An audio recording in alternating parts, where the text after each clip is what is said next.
What's up, guys? Today just wanted to take a quick look at this coffee press that works with an MSR system, just similar to the one on the side of this package. I've been using this for probably the last 2 years on hunting trips, on camping trips, backpacking stuff, and it works really well. And this is not brand new. I just tend to store it in here because it's an easy way to store it. But as you can see here, really simple system overall. Just kind of go that down there. But all you do is you have two little sticks right here. Oh, and what you do is just put it right in there, screw it in, screw the next section in, and then you have a perfect length that works with an MSR system.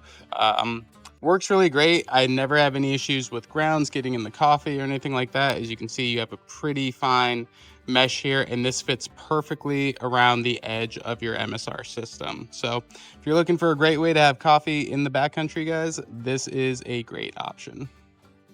As always, you can find an affiliate link in the description below if you want to check this product out yourself.